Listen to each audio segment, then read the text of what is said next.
வசிஷ்டர் ராமருக்கு என்ன இது பண்றாருன்னா, இந்த ஸ்தூல சரீரத்தில் இருக்கக்கூடிய ஒரு ஜீவன் வந்து அந்த ஜீவன் தான் தன்னை உடலாக நினைத்துக் கொள்கிறது.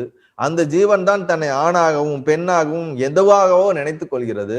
இந்த கற்பனையான இந்த உருவாக்கப்பட்ட இந்த தோற்றத்துக்குள்ளே தன்னையே அது மறந்து அதனோடையே வாழ்ந்து கொண்டிருக்கிறது. ஆனால் இது மொத்தத்தையும் உருவாக்குனதும் அதுவேதான். அது மறந்து விடுகிறது. ஆனா அந்த ஆசை வாசனை காரணமாக அது இதை விட்டுட்டு இன்னொரு இடத்துக்கு போய் இன்னொன்னு உருவாக்குது, இன்னொன்னு விட்டுட்டு இன்னொரு இடத்துக்கு போய் உருவாக்குது. இதோட ரூட் எங்கன்னு போய் பார்த்தோம்னு வச்சுங்களேன், ஏற்கனவே சரஸ்வதி தேவி சொன்ன மாதிரி தான் அந்த பிரம்மத்திலிருந்து வெளிப்பட்ட ஆதி ஸ்மிருதியினாலதான் இந்த வசிஷ்டர் உருவாகினார். நம்மளுடைய ரூட் ஒவ்வொருத்தோடைய பர்த்தையும் எடுத்து நம்மளுடைய ரூட் எடுத்துட்டு போனோம்னா எத்தனாயிரம் பிறவி எடுத்திருக்கோம்னா நமக்கு தெரியாது. பல பிறவி எடுத்திருப்போம். ஆனா ஆரம்பத்துல அந்த பிரம்மத்துல ஏற்பட்ட அந்த இயக்கத்துல இருந்துதான் நம்ம இதெல்லாம் வந்திருப்போம்.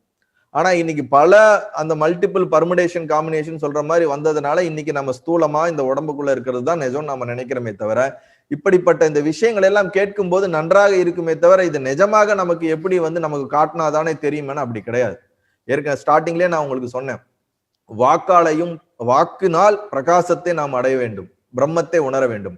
ஏற்கனவே அந்த வேதங்களும் சாஸ்திரங்களும் நம்ம குருமார்களும் ஞானிகளும் இதை தனக்குள் உணர்ந்து அவர்கள் வெளிப்படுத்திய சத்தியத்தை நாம் உள்வாங்கி நமக்குள்ளே அதை நம்மளுடைய அறிவை அறியும் தன்மை கொண்டதுதான் அறிவு.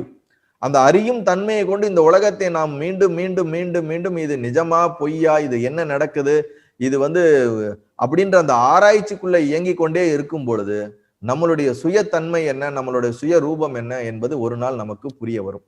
அது நம்ம ரொம்ப தெளிவா தெரிஞ்சுக்கணும். அதனால வந்து அப்ப இதுல ஒண்ணு நல்லா புரிஞ்சுக்குங்க, அருந்ததின் என்று சொல்லக்கூடியவருடைய பூர்வ வாசனையிலிருந்து தான் அருந்ததி வந்தாங்க.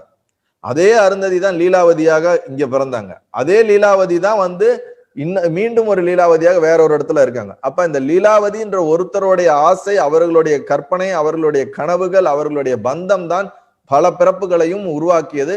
அந்த ஒவ்வொரு பிறப்பிலும் உருவாக்குன நபர்களை எல்லாம் இவர்களுடைய கற்பனையோடைய தோற்றம் தானே தவிர யாருமே ரியலா அங்க எக்ஸிஸ்ட் கிடையாது.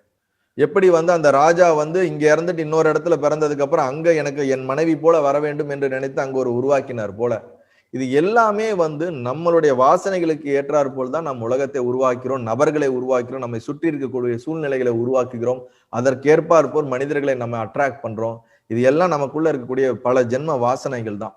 இந்த வாசனைகள்ல நம்ம வந்து ஒரு தெளிவு ஏற்பட்டு கர்மங்களை, வாசனைகளை தான் கர்மங்கள்னு நம்ம சொல்லுவோம். இந்த கர்மங்களை வந்து நம்ம வந்து தெளிவு ஏற்படுத்தி அதுல தேவையான கர்மங்கள் தேவையில்லாத கர்மங்களை எல்லாம் கழித்து வரும் பொழுது நாம் நமக்குள்ளே இந்த பிறவி இல்லாத ஒரு பெருநிலையை அடைய முடியும். இரண்டாவது வந்து இந்த ஸ்தூல சரீரம் என்பது ஒரு லிமிட்டா இருக்குது. இதுக்கு அப்புறம் சூட்சும சரீரம்னு ஒண்ணு இருக்குது. அதுதான் நம்ம உடம்பை விட்டுட்டதுக்கு அப்புறம் நம்ம இருக்கக்கூடிய ஒரு நிலை. அந்த நிலை வந்து ஒருத்தர் வந்து அடுத்த பிறப்பு எடுக்கிறதுக்கு 1 வருஷம் 2 வருஷம் இல்ல 10 வருஷம் கூட ஆகலாம் நம்மளுடைய கணக்குப்படி. ஆனா இதுக்கு அடுத்த ஃப்ரீக்வன்சி போயிட்டா அது மில்லி செகண்ட் கூட இருக்காது. இன்னொரு இடத்துல அது இன்னொரு உடம்புல இல்ல வேற மாதிரி அது கற்பனை பண்ணி ஒரு கிரியேஷனை கிரியேட் பண்ணிட்டு போயிடுங்கிறது தான் சத்தியம்.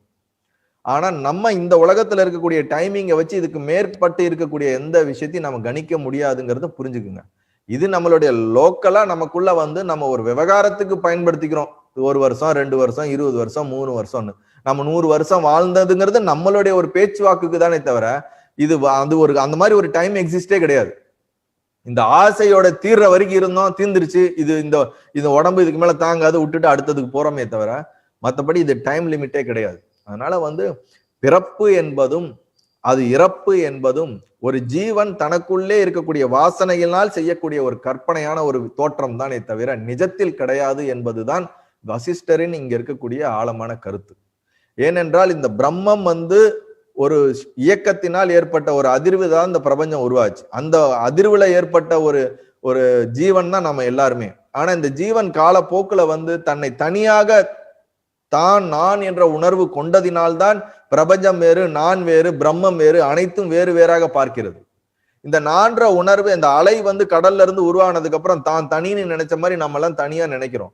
எல்லாவற்றிலும் அந்த கடலில் இருக்கக்கூடிய நீர் தான் எல்லாம் ஆதாரம் என்பது போல எல்லாவற்றுக்கும் பிரம்மம் தான் ஆதாரம் என்று நமக்குள்ளே அறிவு ரீதியாக நம்ம உள்ளுக்குள்ள நம்மளுடைய மெய் அறிவுன்னு என்று சொல்லுவார்கள். நமக்கு இப்ப இருக்கிறதெல்லாம் புத்தி.